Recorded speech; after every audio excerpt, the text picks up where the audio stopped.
अस्सलाम वालेकुम। टाइम थियो सुबह जा 11। खीर अञा असां न काढ़ियो आहे ऐं मां सुबुह सवेर गिहु कढी छॾियो ऐं हाणे थोरो थधो थियो आहे। गरम हूंदो आहे त मां बरणी में न लाहींदी आहियां छो त प्लास्टिक जूं बरनियूं आहिनि ऐं मासी असांजी कम वारी हाणे कमु करे हली वई। कल्ह उहा कोन आई सो ॿार बीमार हुयसि, अॼु उहा कमु करे हली वई आहे। त हाणे मां ऐं सुराण वेंदासीं ग्रॉसरी वठणु ऐं तारीख़ असांखे कुझु ॾींहं अवेलेबल कोन्हे, तंहिंजे करे अॼु असां पाण ई था वञूं रिक्शा में ऐं वठी ईंदासीं घर जो जेको बि सौदो सामान आहे। वरी वापसि अची तव्हां सां मिलूं था।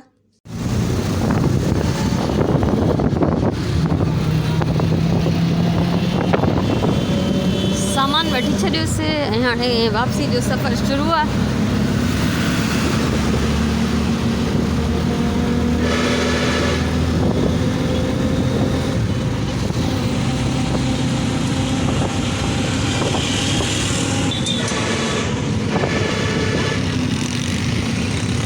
रस्तनि जे किनारनि ते मज़दूर वेठा आहिनि वीचारा, इन इंतज़ार में त उन्हनि खे मज़दूरी मिले।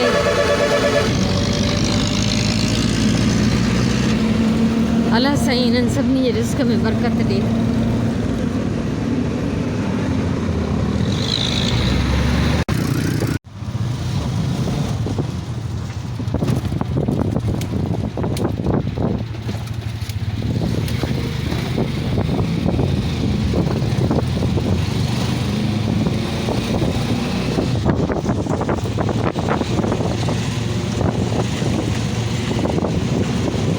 वापसि अची वियासीं। रूटीन जो सामान आहे, कुझु सुराण अंदरि खणी विया, कुझु हिते पियो आहे, सो हलूं था अंदरि। मां पचायां थी सयूं, हिकु थियण वारो अञा थियो न आहे। हिननि सयुनि जी रेसिपी अगरि ॾिसणु चाहियो त उहा मुंहिंजे यूट्यूब चैनल ते मौजूदु आहे।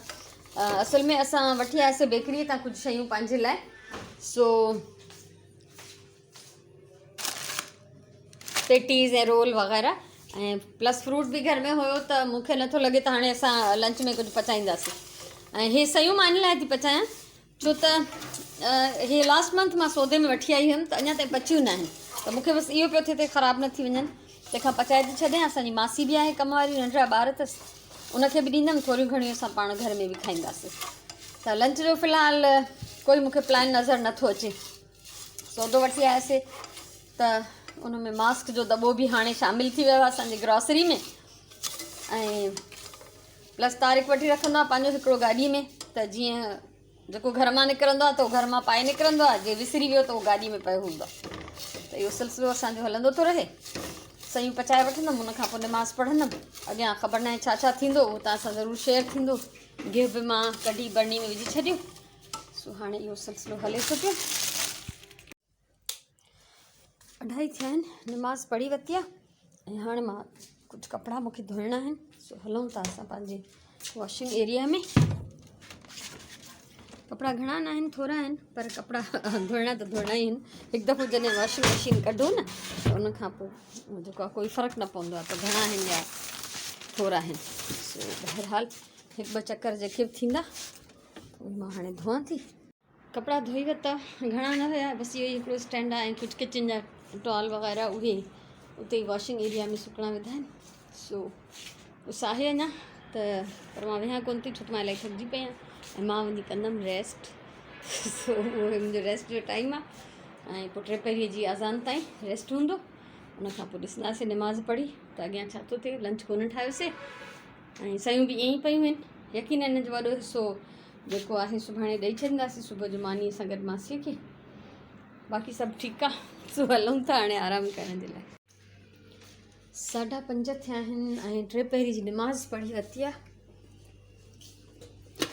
हिननि बिहनि मां कुझु ठाहियां थी, उनजी अलॻि सां वीडियो ठाहींदमि, उहा अलॻि सां तव्हां सां रेसिपी शेयर कंदमि। ऐं राति जे लाइ मां हिते कढी रखियो आहे चिकन फ्राए कंदमि राति जो ऐं मानी पचाईंदमि यकीननि। त हाणे मां कंटिन्यू कंदमि इहो कमु, छो त वरी जीअं सांझे जी नमाज़ ताईं मुंहिंजी हीअ रेसिपी तयारु हुजे वीडियो ऐं इहो मुंहिंजो खाधो बि जेको आहे तयारु हुजे। सो इहो करण खां पोइ मिलां थी तव्हां सां। सो इहे मुंहिंजा बिहनि जा ब्रोस्ट पचनि था, हिन जी वीडियो मां ठाहे चुकी आहियां। हे बसि आख़िरी आहिनि जेके त मूं इहे बि फ्राए थी कयां ऐं इनशाअल्लाह तव्हां सां जल्दी इहा रेसिपी शेयर कंदमि। ऐं ॿी ॻाल्हि इहा त हाणे ॿुधी वई आहे सांझे जी बांग, सो मुंहिंजे ऑलमोस्ट ॾींहुं मुंहिंजो ख़तमु थी वियो आहे। त नमाज़ पढ़ी पोइ अची असां थोरो खाईंदासीं ऐं पोइ असां राति जी मानी में जीअं मां तव्हांखे ॿुधायो त फ्राइड चिकन ऐं मानी हूंदी। हालात अहिड़ा आहिनि जो इहो खाइण खां पोइ ई ॾिसो माने फ़ोटो बि कढी छॾियो आहे, अधु पची विया आहिनि अधु अञा पचनि था। सो हिन खाइण खां पोइ अगरि ज़रूरत पई त मानी पचाईंदासीं, न त चिकन फ्राए करे नाश्ते लाइ रखी छॾींदासीं, छो त डीफ्रॉस्ट थी वियो आहे त हुनखे मां वापसि फ्रीज़ नथी करे सघां। सो हिन महिल ताईं जो हाल अहिवाल इहो आहे। सो तक़रीबन सॼो ॾींहुं जेको बि सनो थुलो कमु कयुमि तव्हां सां शेयर कयुमि ऐं बिहनि जो ब्रोस्ट वाह वाह एॾो त मज़े जो हो जो मां तव्हांखे छा ॿुधायां। बसि हिकु ॿिनि ॾींहंनि में रेसिपी तव्हां सां शेयर कंदमि। इहे आख़िरी बिह हुया जेके मां फ्रीज़ करे रखिया, मुंहिंजी भेण वठी आई। सो इन खां पहिरियों मां बिह फ्रीज़ न कंदी हुयमि, छो त मां हिकु ॿ दफ़ो फ्रीज़ कया त कढी मां उन्हनि खे जॾहिं डीफ्रॉस्ट कयो त बिल्कुलु उन्हनि जी शिकिल अहिड़ी थी वई जीअं न कमंद असां ॻंढेरियूं चूसींदा आहियूं पोइ छा बचंदो आहे हथ में, अहिड़ा हीअं अजीब थी विया हिकिड़ा ख़ाली छोड़ा छोड़ा। पर पोइ मुंहिंजी भेण ई मूंखे ॿुधायो त इन्हनि खे फ्रीज़ थियलनि खे कढी डायरेक्ट जेको आहे गर्म पाणी में बॉइलिंग पाणी में या ॿोड़ में जंहिंमें बि विझिणो आहे त डायरेक्ट विझो, डीफ्रॉस्ट न कयो, त पोइ उन सां जेको आहे उहो ख़राबु नथा थियनि। त मां हाणे हुन ते अमल करणु शुरू कयो आहे त ॿियनि खे मां ॾाढो इंजॉय कयो। उन खां सवाइ सुबुह वियासीं ग्रॉसरी वठणु। असां तक़रीबन हर महीने आख़िर में ई वठंदा आहियूं महीने जे, छो त तारीख़ जी सैलरी महीने जे आख़िर में ईंदी आहे। अलाह साईं बरकत ॾींदसि रिस्क में। सो तंहिंजे करे उहो असांखे 2-3 ॾींहंनि जे लाइ अवेलेबल न आहे, मसरूफ़ आहे, त असां पाण ई वञी हितां भरिसां ई वञी वठी आयासीं। उहा ग्रॉसरी शेयर न कयमि, ज़ाहिर आहे उहो ई खंडु पती सर्फ साबुण गिह तेल जेके बि हूंदा आहिनि रुटीन जा। अटो असां कॾहिं बि वठी न रखंदा आहियूं महीने जो, छो त अटे में कीड़ा था पइजी वञनि, कॾहिं घणो थो यूज़ थिए कॾहिं घटि थो यूज़ थिए। पोइ असां अटो ईअं ई कंदा आहियूं जो हिकिड़ो हिकिड़ो उनजो अटे जो थेलो वठंदा आहियूं ऐं उहो बैग जॾहिं पूरो थी वेंदो आहे त पोइ ॿियो वठी ईंदा आहियूं। बाक़ी चांवर महीने जा वठंदा आहियूं, उहे असां ॿिए हंधा ओखाई मार्केट अक्सर मां तव्हां सां ज़िक्र कयो आहे, हिकु ॿ दफ़ो ॾेखारियो बि आहे, त उतां वठंदा आहियूं। सो इहा ग्रॉसरीनि लाइ शेयर न कयमि त इहा शेयर थियल आहे बार बार, पहिरियों ई छा छा ईंदो आहे हर घर में महीने में सौदो। हिन दफ़े कुझु शयूं घटायूं छो त काफ़ी सारियूं पोइ महीने मां बचियल हुयूं। उन खां अलावा कपिड़ा धोतमि, उन में टाइम लॻो। अॼु बि कोई सिलाई कुझु सुई धागे खे हथु न लाथो, पर इन्हनि जी बिहनि जे ब्रोस्ट जी रेसिपी जेका वीडियो ठाहियमि ऐं इहा रेसिपी मां पाण ई ईजाद कई, मुंहिंजी दिलि चाहे त इन्हनि खे ईअं ठाहे ॾिसां त कीअं था लॻनि, पर वाह जो लॻा ऐं माना हिकिड़ी ज़बरदस्त डिश थी वेंदी इनशाला। जॾहिं तव्हां ॾिसंदव त तव्हांखे अंदाज़ो थींदो।